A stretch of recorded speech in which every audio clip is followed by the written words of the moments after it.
Welcome on into the Fantasy Football Forge. My name is Steve, and it is time for the Week 14 wide receiver rankings. We'll start off the week here. I think I'm going to try to get this out this evening, Tuesday evening last week. That video performed really well, getting this out a little bit earlier, so let's continue that streak. And then the running backs video, if that happens, would come out Wednesday morning. Otherwise, it'll be out Wednesday evening. And then Wednesday evening or Thursday morning would be the quarterbacks and the tight ends videos, so check those out. You can also find me live here on YouTube, streaming, answering questions, your start-sit questions every Thursday, 1.5, 2 hours prior to kickoff, as well as Sunday morning, 3 hours prior to kickoff. I'll be here to help you out with those questions. We've got some big matchups, so good luck this week. Let's get into covering some of the injuries. Amon-Ra St. Brown had an ankle injury, low sprain, so it shouldn't be too long, but probably misses this week. Marvin Harrison Jr. suffered a heel injury that may prevent him from playing this week, so I'm currently not ranking him. That will, of course, help Michael Wilson in the rankings. And then Parker Washington had a hip injury, and I'm not currently ranking him. Tough to push the other guys up way too much. That definitely makes you feel a little bit more comfortable about Jakobi Meyers. Some interesting usage information as well before we get into the rankings here comes from JJ Zachariason's information dump that he puts out there onto social media every Monday morning, covering the Sunday and Thursday games. So check that. It's good stuff. I don't cover it all. I go through, I weed through, pick out the stuff that I think is going to be most important going forward, and possibly give some more context to some of it as well. So we've got Christian Watson maintained a target percentage of over 30% for the second straight week in a row, and prior to that, after he came back from a serious injury, he had been ramping up in terms of getting that target share up higher. So that's a very good sign that he seems to maybe be a true wide receiver one in the wide receiver room. Dontavian Wicks has seen an increased target opportunity with Matthew Golden out. Jaden Reed also might come back, so we'll cover. Well, you know what? I don't know if we'll go really cover too much down there in the rankings. I think I'm fading Dontavian Wicks this week, so I guess maybe we will cover that. Then we've got Jalen Noel and Christian Kirk split the slot workload quite evenly. The team has said that they were going to try to get Jalen Noel more involved several weeks back. Maybe that's happening. Christian Kirk, he has a good fantasy week a couple weeks ago, but outside of that, hasn't been helping too much. And Jalen Noel had been showing some promise, so maybe we have seen Jalen Noel, the beginning of him taking that role over. Maybe by the time we're here again next week, he has taken that role over. So deeper leagues, maybe somebody that you could still get. That could maybe provide some sort of benefit down the stretch in case of an emergency to somebody else on your roster. Injury-wise. Devon Vele's target shares since Rashid Shaheed's trade have been 12, 16, and 24%. So we've been seeing that steadily rise. Have been keeping an eye on that, and it popped off this last week. And with where the wide receiver's at, we're not going to totally ignore that in terms of just it's not great in fantasy football, the wide receiver position this year.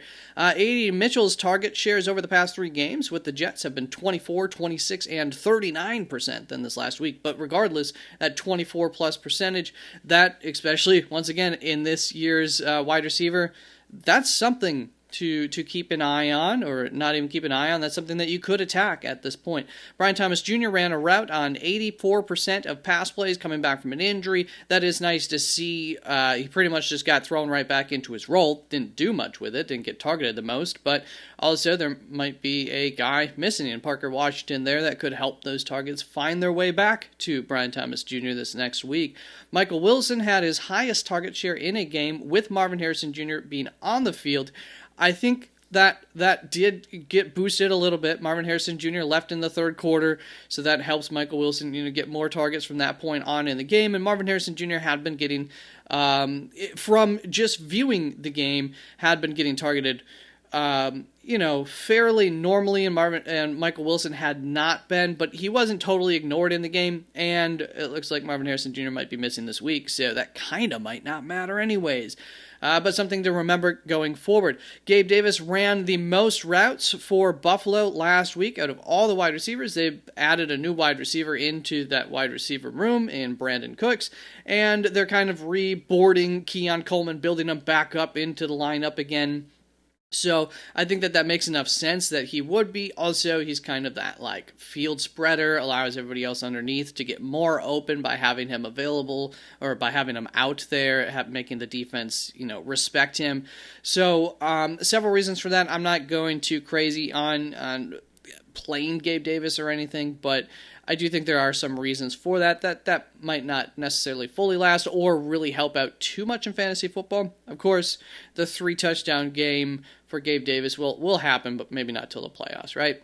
And then Pat Bryant ran more routes than Troy Franklin, so that's very interesting. We have been tracking Pat Bryant for like 5 weeks or so now, and it just continues to grow and grow, his role, and we know that he is the type of wide receiver that Sean Payton has tended to love throughout his career, so that makes enough sense. Not a huge shock.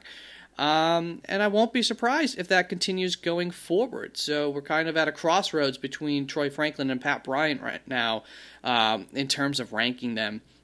I think I still have Troy Franklin ranked ahead of Pat Bryant, but that could be a mistake by the time we're back here with the rankings next week.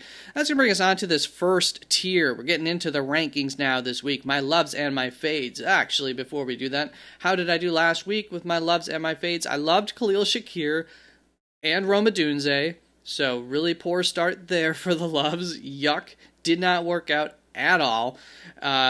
Worse than even the floor. I mean, it was bad. And then Courtland Sutton. So good job there. Go. And then I faded Michael Pittman. We're going to ignore the fade on Jameson Williams, but I faded Jameson Williams. Amon-Ra St. Brown goes down. That obviously changes things up for the outlook of how that game plays out and Jameson Williams' output.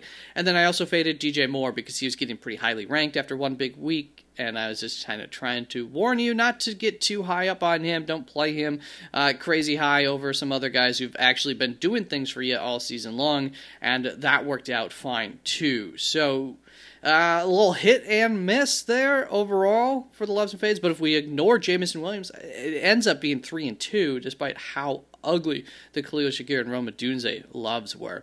So that's going to bring us on to the wide receiver rankings. Now, this is the first tier. You're playing these guys. We got Puka Nacua, JSN, CeeDee Lamb, Jamar Chase, George Pickens, Devontae Adams, Rashee Rice. I do have him a little bit lower in the rankings here, but we're still going to play him.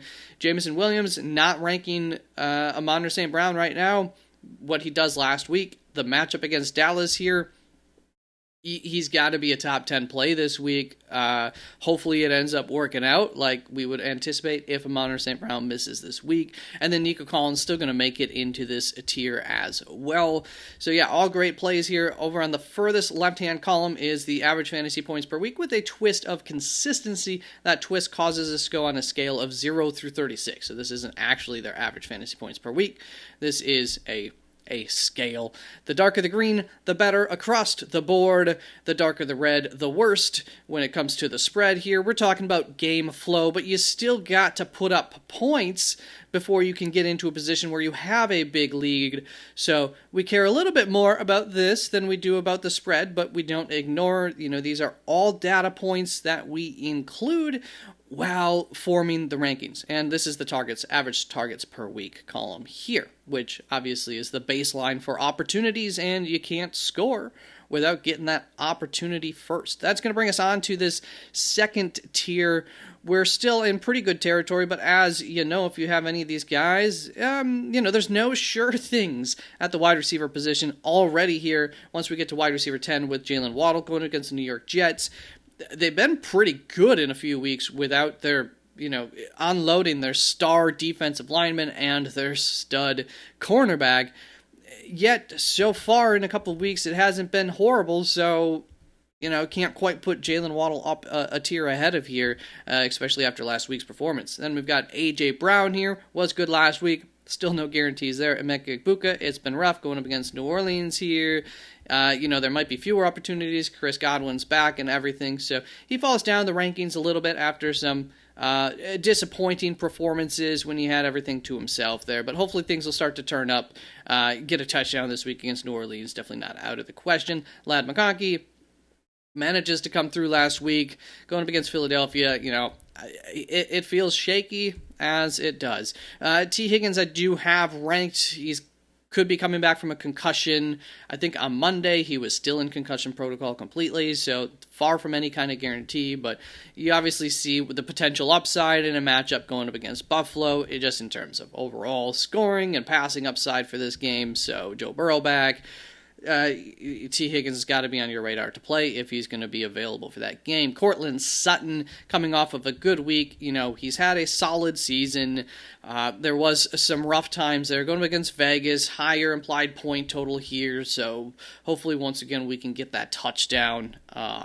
And hopefully a few more targets again would be nice as well. Then we've got Chris Olave here. So the targets have been down, generally speaking, with Tyler Shuck. He has one game with heightened targets, and then 2 or maybe even 3 games with lower targets, but then he's been getting the touchdowns have gone up. So that's been nice. We still are a little rickety in terms of how many scoring opportunities you'll get at the baseline there. It's still not a great offense. So I'm just not as confident on Chris Olave as the experts are, but he does continue to come through, so not going to push him down the rankings, that's for sure, but I'm just a little hesitant to be pushing him too far up. So that's why, if you look at the ECR, I'm a little bit lower on him. And then Devonta Smith here, it's been pretty solid this season. The targets have been coming at a high enough rate. Going up against the Chargers, we'll go for it. Hope for the best. And that is going to bring us on to this big tier. Look at that. All the way down to wide receiver 39, starting at wide receiver 18. Obviously, there are ways where I could have broken this down further, but when you look at the top guy here, Zay Flowers, who has been spectacular, has a great week 1, hasn't done much outside of that, has been consistent, has not been losing you weeks for the most part up until last week, where, it just goes yucky. Gross week there. I'm going to give him a love tag this week, okay? And there are some concerns. So wide receivers do get targeted the most against Pittsburgh. That's still a fact. I've attacked this, I think, for 2 weeks in a row, and I think both times it has not worked out in terms of loving a wide receiver against Pittsburgh. But I'm going to go for it again. Now, that being said, too, Baltimore has been rough as of late, that offense. And I don't know if they're going to turn it around. I do have my concerns about that as well. That doesn't mean Zay Flowers has a bad game, even if that offense struggles again, but it doesn't help. And then you've got the fact that, hey, this is an AFC North matchup, a divisional matchup. I think we kind of know division matchups in general, but if there's any division where low scoring is a possibility, regardless of how good the offenses are, even in any given year, any given time that they're seeing each other, a low output, a lot of field goals is always a possibility. So I do believe I'm setting myself up for failure by loving Zay Flowers, but there are a lot of reasons also to go back to the Zay Flowers well, and for the most part this season, he at least hasn't been losing you your weeks. And you know what? That goes a long ways this year at wide receiver, so much so that he is still a top-end-ish option this week, but yeah, I've got him in this tier where we're going through the wide receiver 2s and the flexes completely in terms of, a numbers game here. Christian Watson I've got right behind that. Maybe we could go a little bit higher on that. Chicago's defense, this is the only thing, Chicago's defense has been playing better as of late. They did get several important pieces back last week. And immediately that seems to have had some sort of impact on that secondary. Now it's tough to completely rate that against Philadelphia, an offense that basically just has one good offensive quarter a game throughout the season for the most part. This time they don't really even get that against Chicago, but nonetheless, I think there are some concerns about that Chicago defense going forward. Maybe they're going to be finding their stride completely, not that they've been terrible. But Christian Watson's been great, so obviously we're going to put him up here. Then we've got Michael Wilson with no Marvin Harrison Jr., 15 and 18 targets, I think it is, the 2 games with no Marvin Harrison Jr. There is some opportunity against these cornerbacks in Los Angeles who historically have not been the best. They're a little bit undersized. Michael Wilson is a bigger wide receiver too, so he could give them some troubles there. They struggled. They have their worst week last week there in that secondary. Maybe that'll continue a little bit between, all of those factors working in favor of why I think Michael Wilson, a strong play yet again this week with no Marvin Harrison Jr. That would change, of course, Marvin Harrison Jr. were to return. Justin Jefferson right behind that. I'm still questionable about this ranking. We are hoping that and expecting, this is how I have it ranked, that J.J. McCarthy will return this week. Yeah, that's a good thing compared to Brock Bozemer, it turns out, which wasn't a complete surprise to me. But against this Washington defense, Justin Jefferson, we'll give it a little bit of faith to give you some sort of baseline here, hopefully. Michael Pittman, I have right behind that. Very tempted to rank him ahead of Justin Jefferson. If you want to play him ahead of Justin Jefferson, I would say go for it this week, coming off of a poor week. But we're going to love him this week. I faded him last week, loving him this week, going against Jacksonville. Jacksonville allows the 5th most targets to wide receivers, or teams target their wide receivers at the 5th highest rate against them so far throughout the season. And Jacksonville is bottom 10 in yards allowed per reception. So when you think of, is this a Michael Pittman game or an Alec Pierce game? Alec Pierce being the deeper threat, that does tend to lend itself maybe a little bit more towards that ball finding its way to Michael Pittman a little bit more this week. So I'm liking Pittman's floor in this game. Then we've got Khalil Shakir. I'm not going to rank him too low after that week when we're going up against Cincinnati this week. Not quite going to love him. You kind of want to love him against Cincinnati, but teams are able to run a lot against Cincinnati normally. Vegas thinking that's probably still a thing. This Buffalo rushing attack obviously is very deadly. So there might be a few limited opportunities. Khalil Shakir, basically, Cincinnati allows a lot of yards per target. The efficiency tends to be really high against Cincinnati, so you're going to need a highly efficient game from Shakir to get on the higher end, but I still do trust that floor, even in a matchup that maybe doesn't quite align to a perfect storm like it might have last week, and it obviously didn't work out anyway, so you never know in the game of fantasy football, in the game of the NFL, in football, what might happen any given week. Terry McLaurin going to put right behind this really promising first week back. So something that I did not cover in the interesting usage information, Terry McLaurin is getting onboarded. He wasn't like up to his normal amount of getting on the field last week, still has a good week here. Not the best matchup against Minnesota, so not going to love him, but we are going to get him nice and highly ranked. Alec Pierce, things have been good. DK Metcalf, still on the season, at least it's above average play, so he deserves to be ranked somewhere around here. Deebo Samuel against Minnesota, it's not teams don't throw to their wide receivers, they don't throw a lot in general against Minnesota. Deebo tends to, you want more targets for Deebo, and then you got Terry McLaurin back, so, a little bit concerned about him. Rome Odunze, obviously concerned about him, going up against Green Bay, not the best matchup, not the highest implied point total, and it's been ugly since their bye week, since around week 5, I believe. Chris Godwin is going to be my first fade of the week in this video, going up against New Orleans. New Orleans, you might think that, that's like a great thing, but there are some things that maybe don't lend itself to such great games for wide receivers against them. They are tied for the 6th lowest receptions per game allowed to the wide receiver position. For whatever reason, they're obviously a part of that might be because teams don't have to pass a whole lot in general against New Orleans in order to win the game. Also, Chris Godwin, he ends up being very efficient last week. That's great. I just think that he is a little bit touchdown reliant, more so than anything, especially to get a game that might help you win the week. And in this week against New Orleans, we talk about, fewer receptions. Those opportunities might not be so high. And he hasn't exactly been getting targeted at an incredibly high rate. Gets 5 targets last game, like 4 targets the week before that. Of course, they're still ramping him up a little bit, so maybe those targets do go up. Either way, they could always go up. But, once again, in a week where we expect them to be able to run the ball really well and not have to pass a whole lot, I think we're still looking probably around 5 targets yet again. Then we've got Troy Franklin right behind that, going up against Las Vegas. Brian Thomas Jr. right behind that, going up against Indianapolis. Romeo Doubs against Chicago, Jacoby Myers against Indianapolis. These are all guys who kind of a little bit below average production, but the targets are okay for them, and the implied point totals are solid for them, so that's where they land in this tier.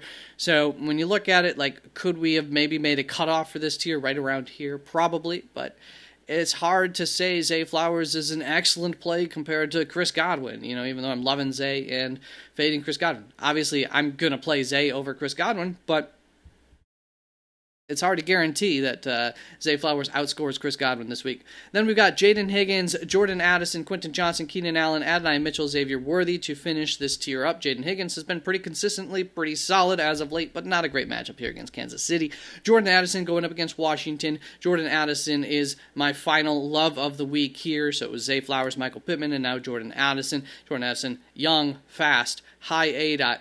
What kills Washington? Young, fast, and high ADOT kind of guys tend to do well against Washington. Now, Jordan Addison wasn't getting targeted too heavily with J.J. McCarthy. He actually ends up getting targeted more with Max Brosmer. So there are some concerns of why. It's still going to have him ranked down here, but it could be a game where he has that big play, and we just need one big play for him to pay off here, especially with a ranking of wide receiver 35. QJ, Keenan Allen, going to be right behind that, going up against Philly. Not the highest implied point total or anything, so, it is what it is, despite the strong start for them, and then that Los Angeles Chargers offense. There are some concerns with that offensive line being what it has been, and how it has impacted that offensive play when it's healthy compared to when it's not healthy. Not expecting it to be healthy this week. If I'm wrong on that, I'll get a little bit more bold on that offense in general.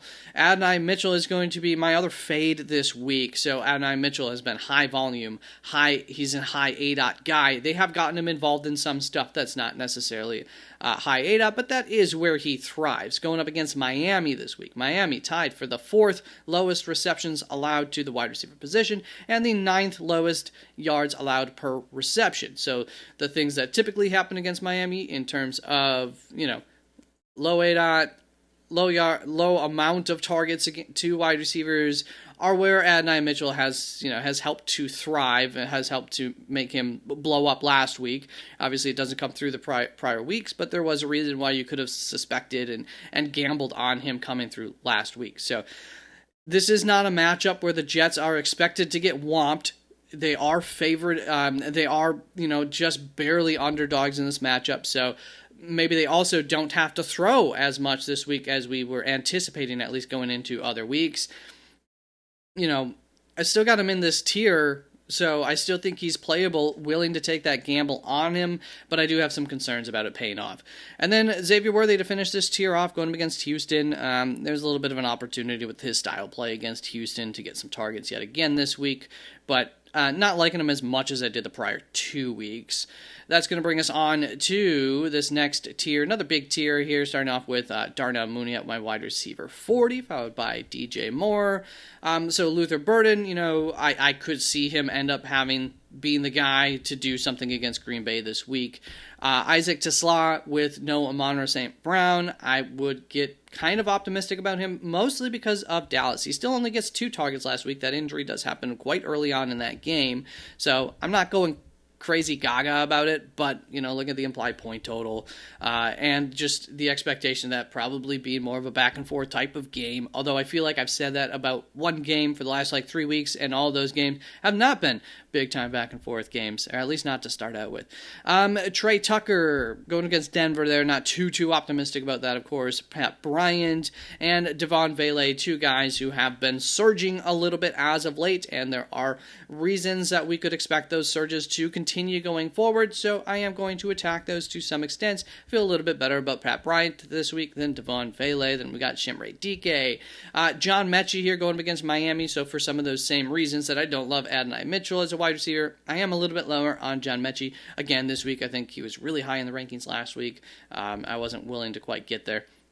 Then we've got Josh Downs, Cooper Kupp, Rashid Shaheed, Keon Coleman, Malik Washington, Jerry Jeudy, Alec Eilman are all in this tier. It gets pretty ugly. So hopefully we're not having to pick between these guys, but that's how I ended up having them ranked. And, the rankings can change throughout the week. Then we've got this final tier. If you have any questions, let me know in the comments. I'm not going to go over them, but you can quick pause and look at those rankings, or you can find the rankings up on the website, www.theFFforge.com. Don't forget to like the stream, this video, guys. It really, really does help in the algorithms. These are all the guys that I'm not ranking. Parker Washington, MHJ, Andre Yoshivage, Amon-Ra St. Brown, Drake London, Josh Palmer, Matthew Golden, Diami Brown, Josh Reynolds, Torrey Horton, Mike Evans, Jaden Reed, Garrett Wilson. So I said I thought that I was going to fade Dontavian Wicks, and I ended up forgetting to talk about that, right? So Dontavian Wicks, fading him this week. There is a very possible return of one of or both of Matthew Golden or Jayden Reed. And so right now, I'm just not going to push Dontavian Wicks up in the rankings, kind of expecting one of those two to come back, if not both. So if that happens, then he's a definite avoid. If neither of them come back, I will end up moving up in the rankings, but not by a whole lot. I'm not going to get over, like the DJ Moore argument last week. I'm not going to get overly excited about one boom week against a Chicago defense that I think might be stronger too than they've been. So that is it. We've got these bye weeks: New England, Carolina, New York Giants, and San Francisco. Those are the wide receiver rankings. Thank you so very much for tuning on in. I hope you guys win out the week here. We got the playoffs coming very, very shortly for most leagues. I appreciate y'all. Peace out.